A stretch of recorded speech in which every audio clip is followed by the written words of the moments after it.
Good morning everyone. Last lecture में हमने थोड़ा बहुत पढ़ा था एनिमल्स के बारे में। अब ये हमारा नया चैप्टर है। एनिमल्स के बारे में हम फर्दर थोड़ा सा नई चीज़ें पढ़ेंगे।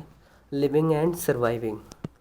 एनिमल्स का जो लिविंग जो स्टाइल है, सर्वाइविंग जो इंस्टिंक्ट्स हैं, क्या क्या चीज़ें वो यूज़ करते हैं, उन सब चीज़ों के बारे में हम थोड़ा सा डिटेल में पढ़ेंगे। ठीक है, तो मुझे लगता है कि फ़र्स्ट चैप्टर आपको काफ़ी क्लियर हो गया होगा। सेकंड चैप्टर भी ऐसे ही हम आराम से डिटेल में पढ़ने वाले हैं।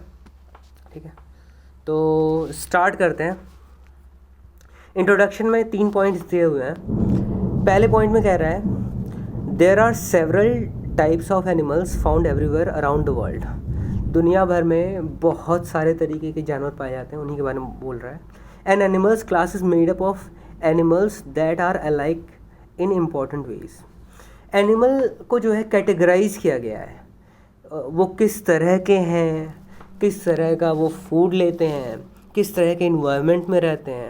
ठीक है, तो सारी चीज़ों पे जो है ये सारी चीज़ों को कंसिडर करके कि वो किस इन्वायरमेंट में रहना पसंद करते हैं, क्या खाते हैं, क्या उनका साइज़ क्या है, उनकी ख़ास बातें क्या हैं, इन सारी चीज़ों को कंसिडर करके एनिमल्स को कैटेगराइज कर दिया जाता है।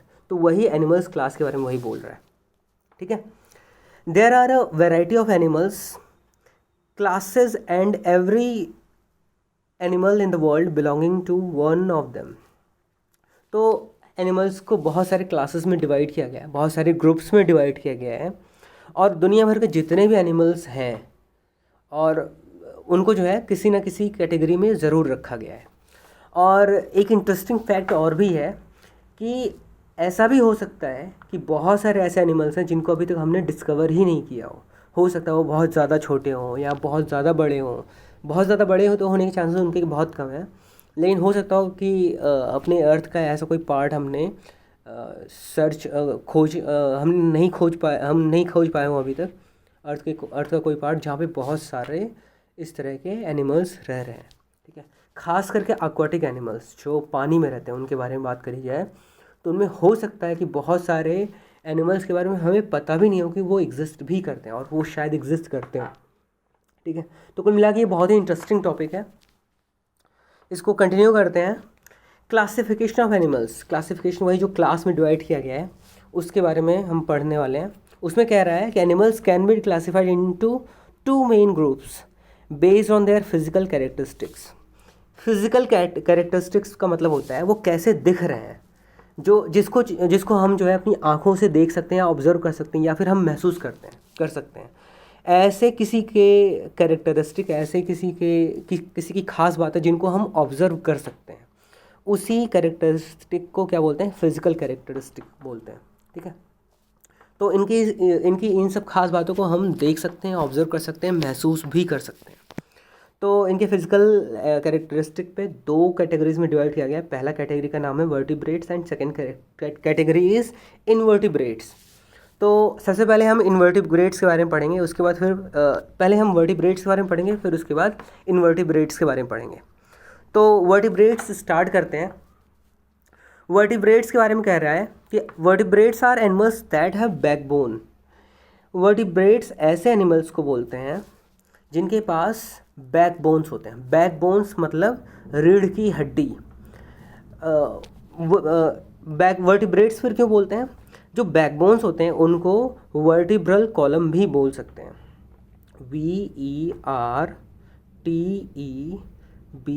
VERTEBRAL column COLUMN। तो वर्टिब्रल कॉलम से ये वर्ड आया है वर्टिब्रेट्स। वर्टिब्रल कॉलम मतलब रीढ़ की हड्डी, बैकबोन्स। ठीक है, स्पाइनल कॉर्ड भी बोल सकते हैं। तो ऐसे जानवर जिनके पास रीढ़ की हड्डी होती है उनको वर्टिब्रेट्स में जो है कैटेगराइज कर दिया जाता है।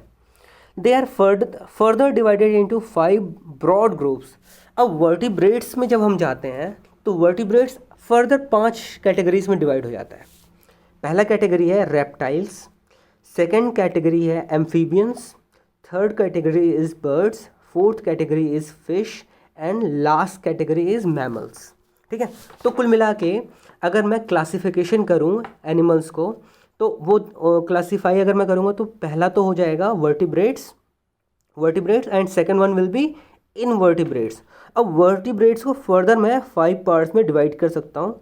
उन 5 पार्ट्स के नाम दिए हुए हैं, ठीक है।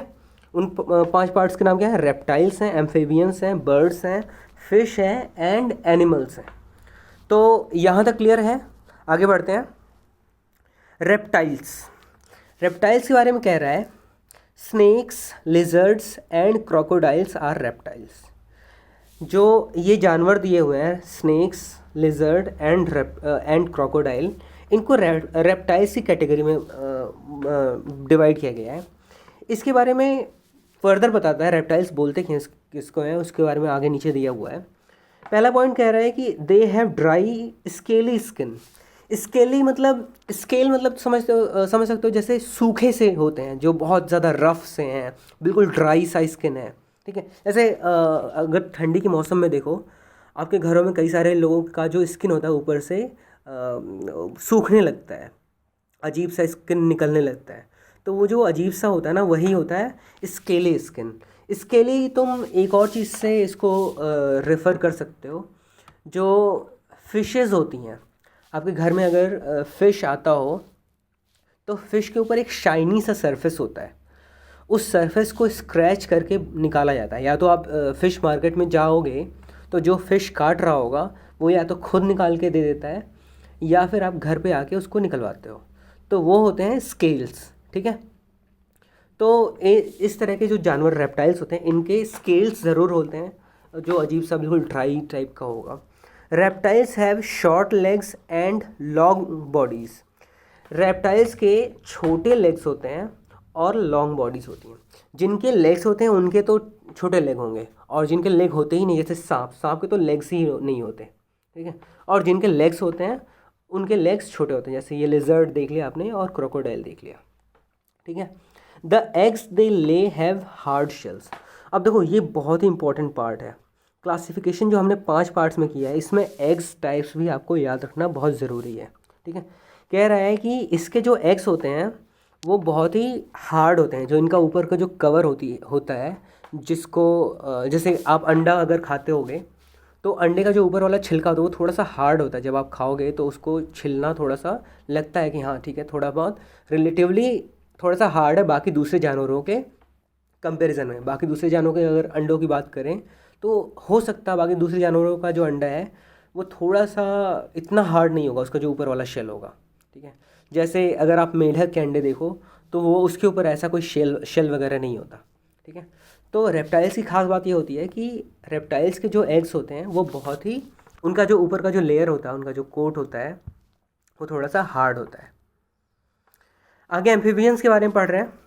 एम्फीबियंस क्या होते हैं?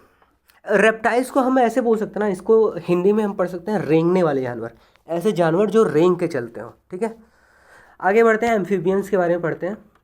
Amphibians live on both land and in water.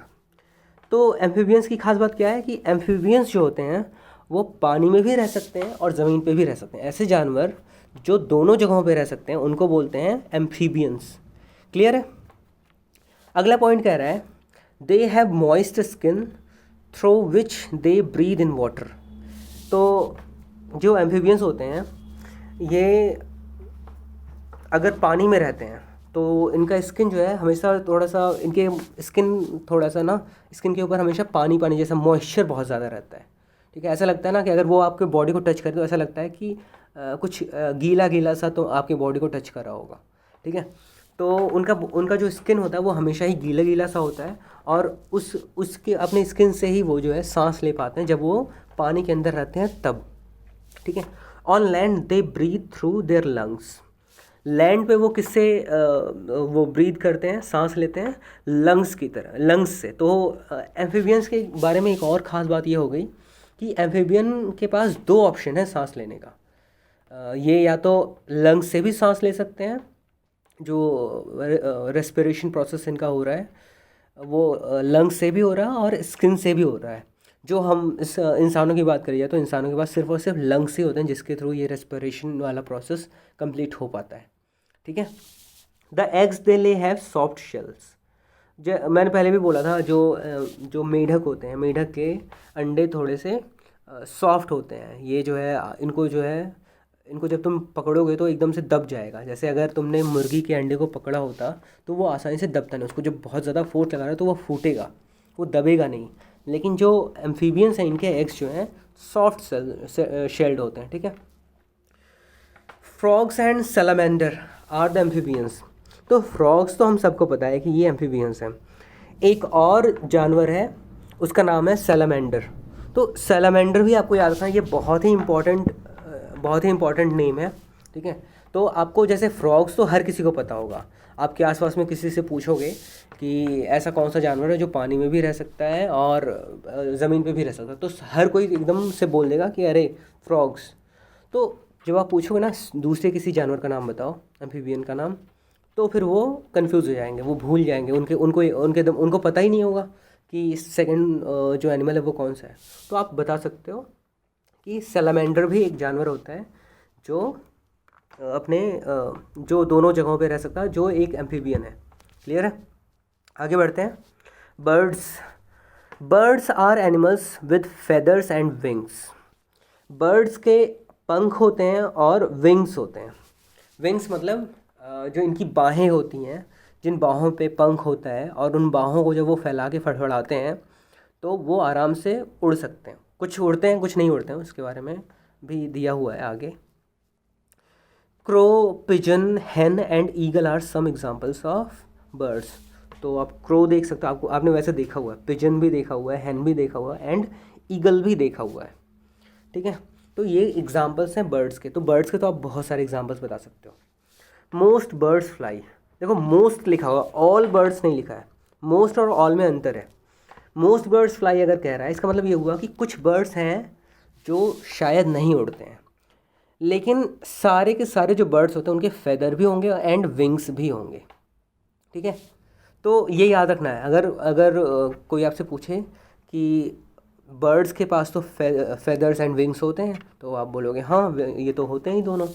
जब पूछेगा कि क्या सारे बर्ड्स उड़ सकते हैं, तो आप बोलोगे नहीं, सारे बर्ड्स नहीं हो सकते हैं। तो क्या हुआ, इनके पास फेदर्स हैं और विंग्स हैं, लेकिन कुछ बर्ड्स ऐसे हैं जो ये होने के बावजूद नहीं उड़ पाते हैं, ठीक है। They have light bones and boat shaped bodies to help them fly. तो इनके जो बोन्स होते हैं वो बड़े हल्के होते हैं। हल्के होंगे तो आसानी से उड़ पाएंगे। अगर ये भारी शरीर होता है इनका तो उड़ने में इनको मुश्किल होता। तो इसीलिए इनका जो है बोन्स हल्के होते हैं। बोन्स हल्के होंगे तो शरीर भी जो है हल्का होगा।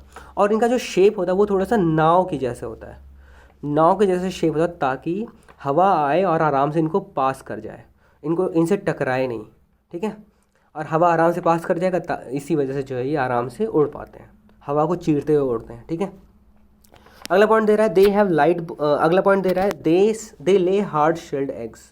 इनके जो एग्स होते हैं वो थोड़े से हार्ड शेल्ड हैं। तो आप हमेशा मुर्गी के अंडे से आप हमेशा याद रख सकते हो कि ये इनका जो अंडा होता है वो थोड़ा सा हार्ड होता है, ठीक है। तो आज के लिए इतना ही रहने देते हैं, बाकी नेक्स्ट लेक्चर में कंटिन्यू करेंगे। Thank you.